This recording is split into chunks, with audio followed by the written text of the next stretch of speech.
Hello guys, I actually have done some load tests between the keweisi one, off-brand generic, and the Klein tools.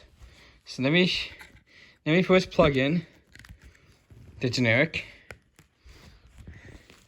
then the Klein tools one, the USB tester. So you see the difference here. Yeah, only like 0.01 volts a difference between those. Then I plug in my keweisi USB tester. This is gonna be ridiculous because of how long I made this. Look at that. 0.04 more volts than these two can even take. Much more than what I anticipated. I'm gonna go ahead and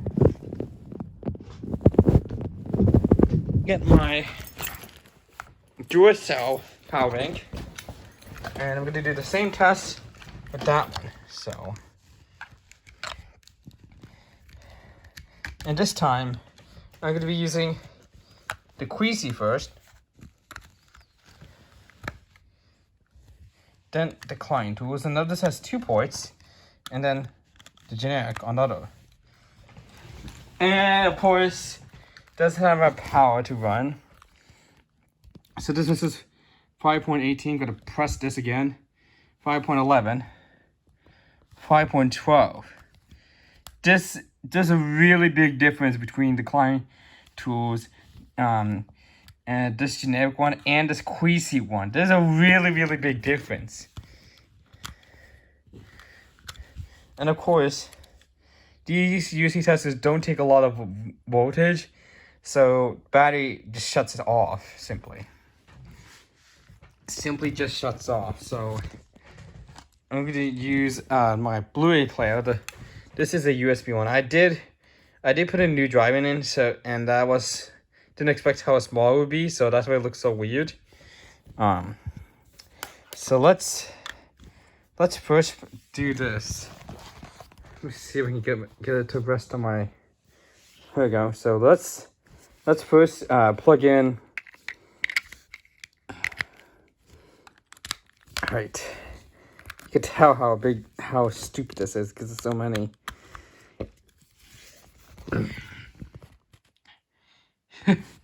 This one's a little bit more better with the amperage than this one.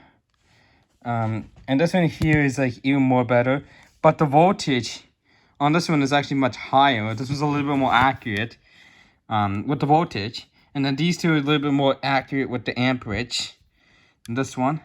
This one has 2 USB ports, and that's a bonus. 2 USB ports, and it's a bonus. And of course, if I plug in that, it will support backfeeding, but so if I plug that in, then so I have plugged that in.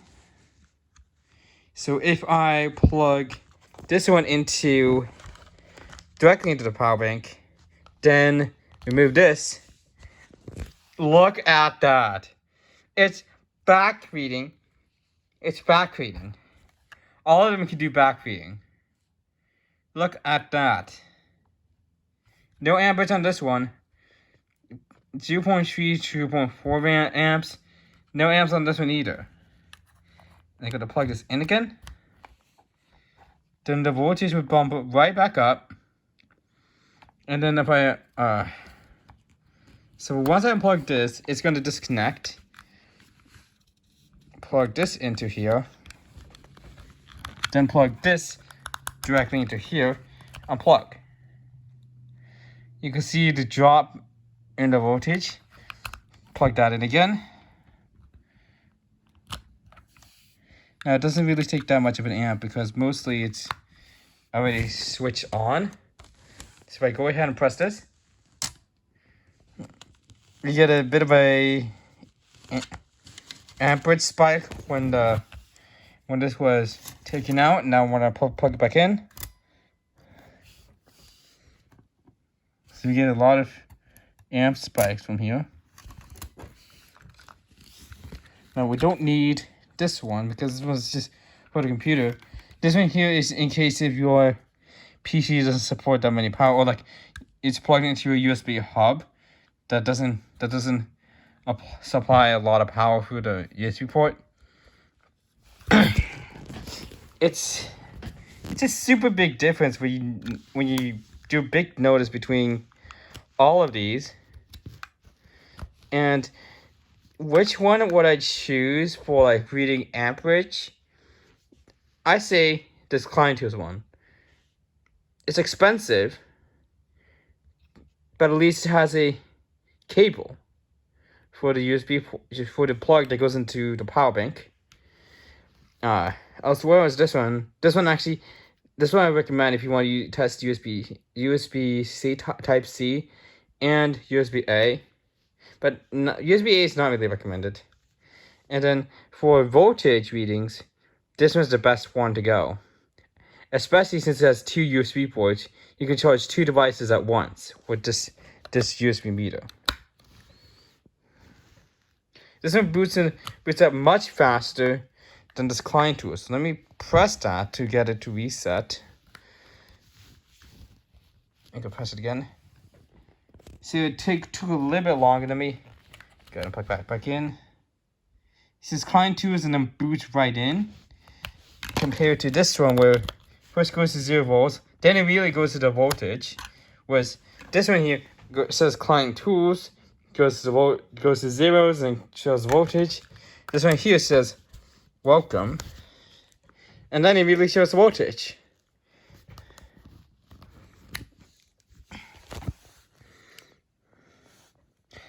This is the only one that actually has a micro USB port on it. I don't really use that, but it's actually the ad, especially if you want to like charge your devices from like only a micro USB port, you have that option. This one here doesn't have it. You can actually get it at one with the USB Type C, but that's not wired in parallel as in like this one. It's wired individually. Got this one from Home Depot. And this one, both of these I got from Amazon. This one here, best for like people who want to test like all of these testers that have USB-A. This is actually perfect for on a golf cart that has a USB port. Like if the port is not working as you might figure out, and you use this USB tester, if it doesn't show a voltage, that means that port's dead.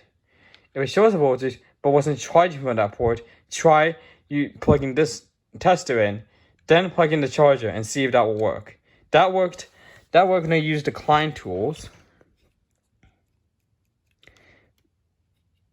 Now this one, since it's more expensive, the USB port is not as cheap as this one. This one here is really cheap. The resistance of the port.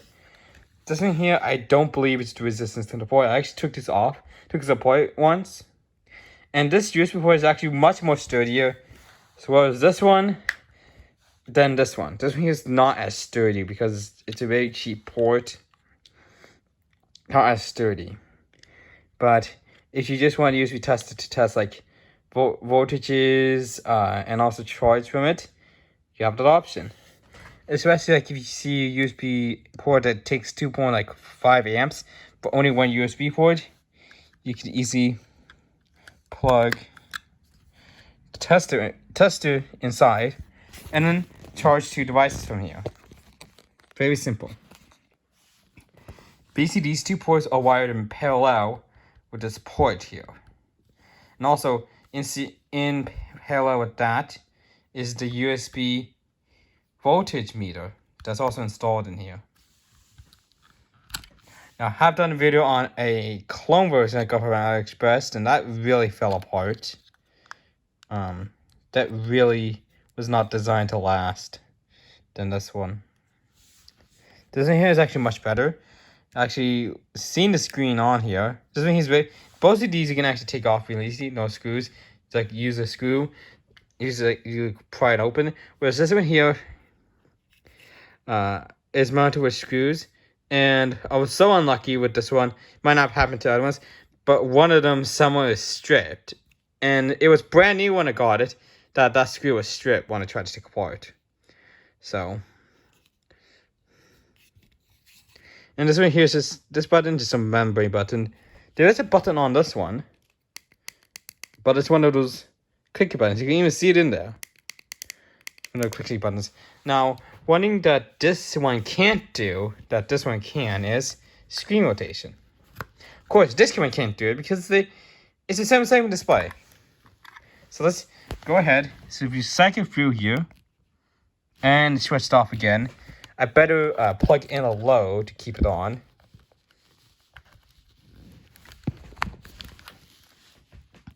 So we got like different menus when you press this. When you hold the button to do it, there's screen rotation. If I hold this, now the screen is the other way.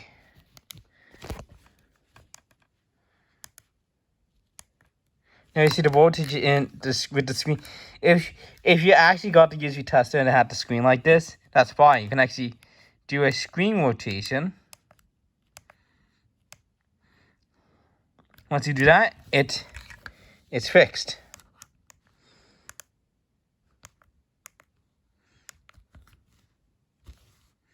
Yep. And of course, if you switch it over to here, unplug the tester, and I'm gonna hold reset. I don't know if that will do anything, but if you plug it back in, oh, let's make sure that's on. The tester says welcome, and it goes back to where you last left off, which is nice. Okay, so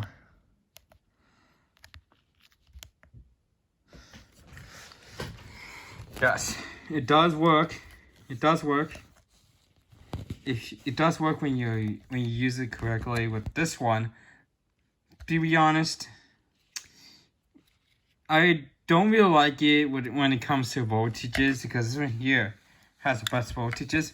But out of these three are the best for measuring amperage, as it's more accurate than this one, because this one here, the USB ports here are super cheap, so there's a lot of resistance.